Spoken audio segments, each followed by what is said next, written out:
بیٹا غصے میں سارے مسئلے حل نہیں ہوتے، اور تم وہاں کے علاقے کے پولیس والے نہیں ہو۔ وہاں کے پولیس والے بھی ان کے اشارہ پر چلتے ہیں، یہ تو یہ حل ہے۔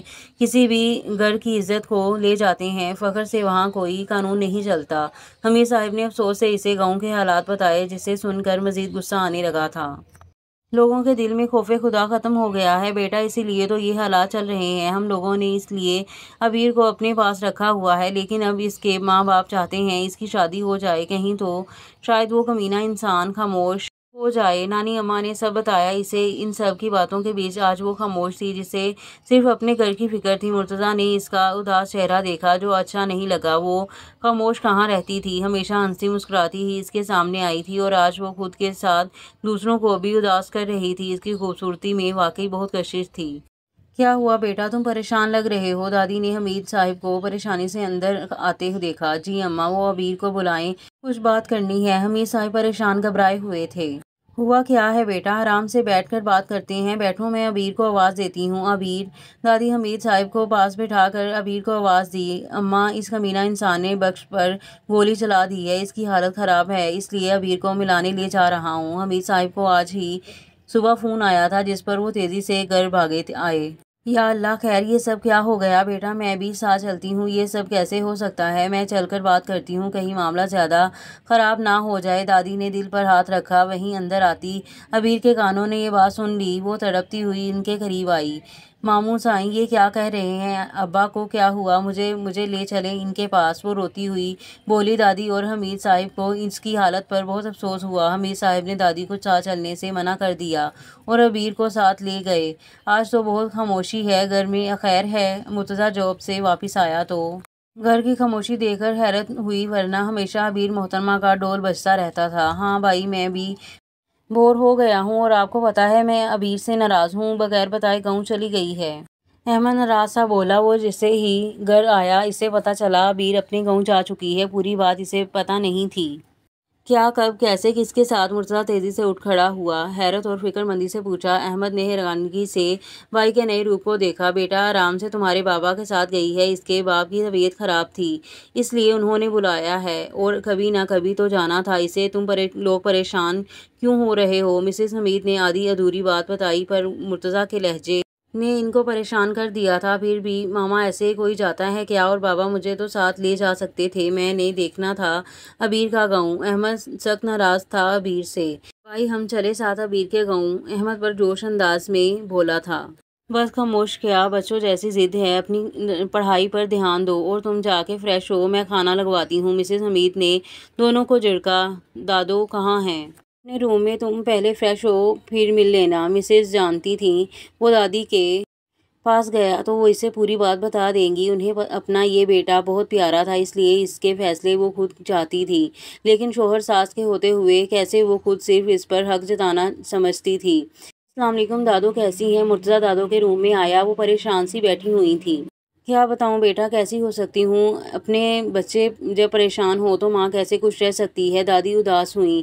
کیا ہو گیا؟ کوئی بات ہوئی ہے؟ یہ بابا اچانک گاؤں کیوں گئے ہیں؟ مرتضیٰ کو جو بات دل میں کھائی جا رہی تھی وہ پوچھ بیٹھا۔ بیٹا کیا بتاؤں، کیا ہو رہا ہے سب؟ دادی گہرا سانس لیتی اسے ساری بات بتائی، جس کا چہرہ غصے میں سرخ ہو گیا تھا۔ اور آپ اب بتا رہی ہیں؟ اتنی بڑی بات ہو گئی، اور بابا انہوں نے مجھے بتایا تک نہیں، ایسے ہی چل دیے، مجھے ساتھ لے جاتے۔ اگر وہاں بھی کوئی مسئلہ ہو گیا تو مرتضیٰ کو رہ کر اپنے باپ کے فیصلہ پر غصہ آنے لگا تھا۔ ہاں بیٹا، وہی سوچ کر پریشان ہو رہی ہوں، تم کال کرو، پوچھو اس سے، نہیں تو ہم چلتے ہیں، مجھے بھی یہاں سکون نہیں مل رہا، چل کر اپنی بچی کو دیکھ لوں۔ پریشانی سے دادی کی طبیعت خراب ہونے لگی تھی، جنہیں مرتضیٰ نے بہت سمجھا کر دوائی کھلا کر سلایا۔ پھر باپ کو کال کی۔ بابا آپ بتا کر جا سکتے تھے، کیا مجھے اتنا غیر ذمہ دار سمجھتے ہیں؟ کیا فائدہ میرا پولیس میں ہونے کا جب اپنوں کو ہی پروٹیکٹ نہ کر پاؤں؟ مرتضیٰ نے غصہ میں کہا۔ بیٹا اس وقت پریشانی ہی ایسی تھی، کچھ سمجھ نہیں آیا، لیکن اب تمہاری یہاں مجھے بہت ضرورت ہے، تم ابھی کسی کو مت بتاؤ، جلدی سے یہاں پہنچو۔ وہ لوگ عبیر کو اٹھا کر لے گئے ہیں۔ حمید صاحب کی نم پریشان آواز پر وہ تھوڑا ٹھنڈا ہوا تھا کہ ان کی آخری بات پر اس کا خون کھول اٹھا۔ وٹ بہت غلط کر رہے ہیں یہ لوگ، ان کو تو اب میں بتاؤں گا، میں آ رہا ہوں۔ بابا آپ پریشان نہ ہو۔ مرتضیٰ تیزی سے روم میں گیا، جلدی سامان پیک کرنے لگا، اسے کسی بھی حالت میں یہاں سے نکلنا تھا جلد۔ بھائی کہاں جا رہے ہیں؟ سب خیر ہے؟ احمد مرتضیٰ کو باہر نکلتا دیکھ کر جلدی سے پیچھے آیا۔ ایک مشن پر جا رہا ہوں، دعا کرنا کامیاب ہو کر لوٹوں، اور ہاں گھر کا خیال رکھنا، صبح سب کو بتا دینا، ابھی سو جاؤ۔ مرتضی احمد کو اچھے سے گھر کی ذمہ داری سمجھا کر گاڑی میں بیٹھا تھا۔ اب اس کی منزل اسے کہاں لے جائے گی یہ تو اسے بھی نہیں پتا تھا۔ قسمت کیا کھیلنے والی ہے ان کے ساتھ۔ ماموں سائیں ابا ٹھیک تو ہیں نا؟ ہاں بیٹا جی، آپ دعا کریں، فکر نہ کرو میرے بچے، سب ٹھیک ہوگا۔ وہ کب سے باپ کی پریشانی میں رو رو کر ہلکان ہوئی تھی۔ وہ اپنے گاؤں کے ہی ہسپتال میں تھے۔ ابا تم ٹھیک ہو نا؟ میری جان نکل گئی تھی۔ عبیر باپ کو دیکھ کر روتے ہوئے ان کے پاس بیٹھی۔ انہیں گولی چھو کر گزری تھی جس وجہ سے آج طبیعت صحیح تھی۔ میری دی میں ٹھیک ہوں، روتے نہیں میرا بچہ، باپ نے پیار سے اسے پاس بٹھا کر تسلی دی۔ عبیر تمہیں آتے ہوئے کسی نے دیکھا تو نہیں؟ ایسے آ گئی اپنا حلیہ درست کرتی۔ اب اگر پھر اس کمینے ذلیل انسان کی نظر پڑ گئی تو؟ اماں اسے دیکھتے ہوئے پریشانی سے گویا ہوئیں۔ سب کی توجہ بھی ان کی طرف اٹھی تھی۔ اماں تو فکر نہ کر، چل عبیر تجھے گھر لے چلتی ہوں۔ وہ چل کر اپنا کالا رنگ لگا دے۔ اس کی بہن عابدہ نے دیکھ کر کہا سب کی بات ٹھیک لگی، گھر تھوڑا ہی دور تھا اس لیے پیدل جانا تھا۔ عبیر اماں کی بڑی چادر لے کر نکلی تھی۔ تھوڑی ہی دور گئے تھے کہ کچھ لوگ راستے میں ملے۔ ارے یہ تو وہی چھوری ہے جو وڈیرا کو چاہیے تھی، دیکھ آج خود چل کر سامنے آئی ہے، اور آج تو اپنے حسین روپ میں۔ واہ، ان بندوں کے منہ سے ایسی بات سن کر تو گھبرا گئی تھیں عبیر کی۔ یہ تو ویسے ہی کل سے باپ کی طبیعت کا سن کر خراب تھی، گھبراہٹ پریشانی ہونے سے بوجھل پن محسوس کر رہی تھی۔ سن آبی، ان لوگوں کی نیت ٹھیک نہیں لگ رہی، چل بھاگتے ہیں۔ اس کی بہن کو حالات دیکھتے ہوئے یہی صحیح لگا۔ لیکن اپی ہم ڈریں کیوں؟ ہم چلتے ہیں اپنے گھر، چل۔ ان کمینوں کی زبان تو کبھی بند نہیں ہوگی۔ عبیر کو غصہ ہی آ گیا تھا ان لوفروں کی بات سن کر۔ بہن کا ہاتھ پکڑ کر جیسے ہی آگے بڑھی تھی کہ وہ تین لوگ آگے تھے، دونوں گھبرا کے رک گئی تھیں۔ ان میں سے ایک نے عبیر کی بہن کو دھکا دے کر گرا دیا۔ دونوں عبیر کے منہ پر ہاتھ رکھ کر گھسیٹتے ہوئے لے گئے۔ وہ چیختی رہی، گھٹی آواز میں خود کو چھڑوانا چاہا لیکن بے سود۔ باہر کی بہن نے بہت چاہا اسے بچانے کے لیے، ان کی گاڑی کے پیچھے بھاگ کر تھک گئی۔ اماں وہ لوگ عبیر کو اٹھا کے لے گئے۔ عابدہ واپس گھر والوں کے پاس جاتے سب معاملہ بتایا انہیں۔ حمید صاحب نے پریشانی سے مرتضیٰ کو کال کر کے بلایا تھا۔ سب دعا کر رہے تھے عبیر کے لیے۔ آپ بہت پریشان تھے، بیٹی تھی عزت، کیسے نہ پریشان ہوتے، روتے ہوئے اللہ سے دعا گو تھے۔ تھوڑی دیر بعد انہیں گھر جانے کی اجازت مل گئی تھی۔ اب سب پریشان گھر میں بیٹھے ہوئے تھے۔ حمید صاحب تو بیٹے کے انتظار میں تھے۔ رات ہو گئی تھی، سارے محلے والوں میں باتیں بننی شروع ہو گئی تھیں۔ ماں باپ شرمندگی سے ڈوب مرنے کو تھے۔ اب السلام علیکم پھوپھو۔ مرتضیٰ جیسے ہی اندر آیا اپنی گمبھیر آواز میں سب کو متوجہ کیا اپنی طرف۔ سارا پھوپھو تو روتی ہوئی اس سے لپٹ گئی تھیں، آنسو نکلنے لگے تھے۔ ان کی حالت پر مرتضیٰ کو بہت افسوس ہوا تھا۔ ان کی حالت دیکھتے ہوئے حمید صاحب اسے ساتھ لے کر باہر صحن میں آئی۔ یہ سب کیا ہے بابا؟ یہاں کوئی قانون نہیں، کوئی بھی آ کے کسی کی بیٹی کو لے جائے گا تو سب ایسے دیکھتے رہ جائیں گے۔ مرتضیٰ کو رہ کر ان کی سوچ بزدلی پر غصہ آ رہا تھا۔ بیٹا کچھ گاؤں کے ایسے حالات ہوتے ہیں جہاں ایسی ہی مجبور انسان پائے جاتے ہیں جن کے اختیار کسی اور کے ہاتھ میں ہوتے ہیں۔ ان کے جینے مرنے کے فیصلے کوئی اور کر رہا ہوتا ہے۔ خیر یہ سب تو کچھ نہیں ابھی، لیکن تم دیر مت کرو، جلدی چلو عبیر کو لے آئیں۔ یہاں اگر بیٹی کو صبح تک گھر سے باہر رکھا جائے تو وہ کبھی ویسے سر اٹھا کر نہیں چلتی، یا پھر یہ سمجھو لوگ اسے جینے نہیں دیتے۔ بے قصور ہوتے ہوئے بھی چپ کر کے سنتی ہے بس۔ حمید صاحب بہت افسردہ تھے۔ ان کے علاقہ کے حالات کیسے تھے وہ اچھے سے جانتے تھے۔ بس مرتضیٰ کے لیے یہ سب بہت نیا نظام تھا، جیسے رہ کر غصہ آ رہا تھا۔ نہیں بابا آپ رکے، میں جاؤں گا، آپ پھوپھو لوگوں کو سنبھالیں، میں ہوں۔ وہ باپ کے لا کہنے پر انہیں سمجھاتے ہوئے عبیر کے دو کزنز کو لیے نکلا تھا۔ دیکھ حسینہ، تجھے میں نے کتنا ڈھونڈا تھا اور تو آج میرے سامنے، پتا تھا تجھے بلانے کے لیے تیرے باپ کو زمین بوس کرنا پڑتا تو کب کا کر دیا ہوتا میری جان۔ اتنا تو مجھے یقین تھا تو ہے گوری چٹی سونڑی۔ وہ وڈیرا اسے دیکھتے ہوئے ہوس بھری نظروں سے دیکھتا کہہ رہا تھا۔ عبیر کو اس کے لہجے سے گھن آ رہی تھی۔ دل کیا بھاگ جائے یہاں سے، یا کوئی مدد کو آ جائے اس کے لیے۔ دل میں شدت سے دعا گو ہوئی تھی کہ شاید قبولیت کی گھڑی تھی۔ وڈیرا سائیں باہر پولیس آئی ہے۔ وڈیرا کا آدمی بھاگتا ہوا آیا، اسے باہر پولیس کی خبر دی۔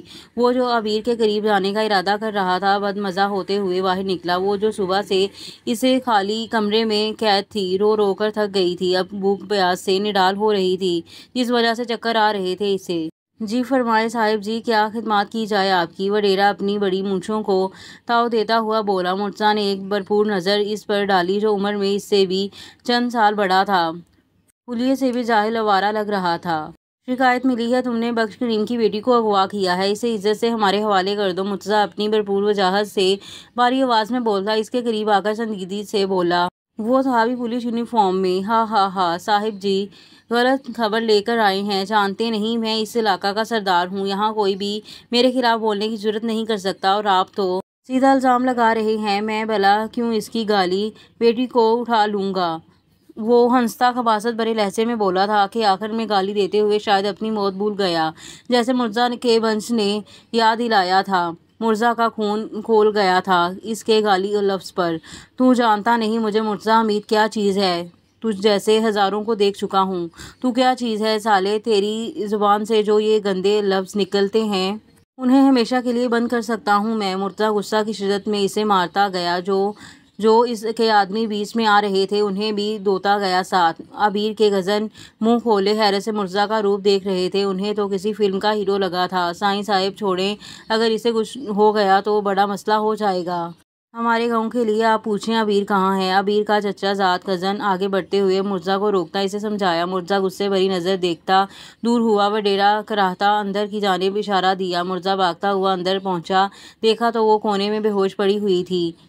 وہ ایک افسوس بھری نظر ڈالتا اسے باہوں میں اٹھا کر باہر لے گیا، گاڑی میں بٹھا کر وہ لوگ وہاں سے نکلے تھے۔ وڈیرا کو اس کے آدمی ہسپتال لے گئے تھے، یہ سب معاملہ دیکھتے ہوئے رات کو پنچایت رکھی تھی۔ عبیر میری دی تو ٹھیک ہے؟ شکر ہے اللہ سائیں کا تو ٹھیک ہے۔ سارا اپنی بیٹی کو دیکھتے ہوئے واری جا رہی تھی۔ عزت جو صحیح سلامت گھر پہنچی تھی۔ اماں ابا ٹھیک ہے؟ اور میں یہاں کیسے؟ عبیر باپ کی حالت کا پوچھتے حیرت سے خود کو گھر میں دیکھتے پوچھا، اے آبی تجھے پتا ہے تجھے صاحب کے بڑے بیٹے پولیس والے سائیں نے بچایا، اور اس وڈیرا کو ایسا مارا تو ہوتی وہاں ہوش میں تو سچ میں حیران سے رہ جاتی۔ اس کے کزن سلیم نے اسے ساری کہانی سنا دی جس سے وہ حیرت انگیز ہوئی، وہ بھلا اس پر کب مہربان ہوا، اس کے لیے یہاں آیا تھا، اسے بچایا تھا۔ دل کے ایک کونے میں خوشی کی لہر دوڑ سی گئی تھی۔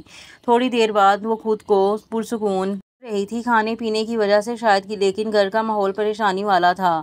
باہر محلے والوں کی باتیں الگ سننی پڑ رہی تھیں کہ رات کو فیصلہ رکھا گیا تھا وڈیرا کو مارنے پر، گاؤں کی عورت کو اغوا کرنے پر۔ بیٹا میں تمہارا بہت شکر گزار ہوں، تو نے میری بیٹی کی عزت بچا لی۔ نہیں بخش کریم، یہ اس کا فرض تھا، تم ہاتھ مت جوڑو، ہماری بھی کچھ لگتی ہے، اتنی پیاری بیٹی ہے ہمارا، اللہ اس کی حفاظت کرے آمین۔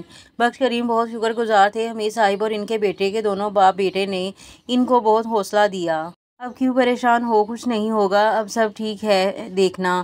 حمید صاحب اس کے اداس پریشان چہرہ دیکھتے ہوئے ہمت دی۔ مرتضیٰ وہیں بیٹھا ہوا تھا، عبیر چائے لیے اندر آئی تھی، دونوں نے ایک نظر ایک دوسرے کو دیکھتے ہوئے نظر چرا گئے تھے، شاید حالات ایسے چل رہے تھے اس لیے وہ چائے رکھ کر باہر چلی گئی تھی۔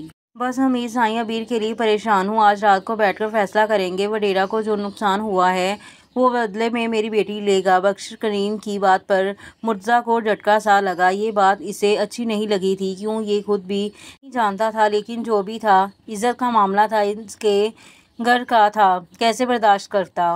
ایسا فیصلہ کرنے کا حق کسی میں نہیں ہے۔ چچا صاحب کیسے بیٹی کا فیصلہ انہیں کرنے دے سکتے ہیں؟ وہ کون ہوتے ہیں ایسا کہنے والے؟ مرتضیٰ غصہ ضبط کرتے بولا تھا، بیٹا آپ گاؤں کے رسم و رواج سے واقف نہیں، اس لیے ایسا کہہ سکتے ہیں، ہم لوگ یہاں رہتے ہیں، یہاں کے فیصلے ہمیں ماننے پڑتے ہیں۔ مرتضیٰ کو ان کی حالت پر غصہ آ رہا تھا، اس لیے عبیر کی زبان، اس کا لہجہ ایسا کیوں تھا؟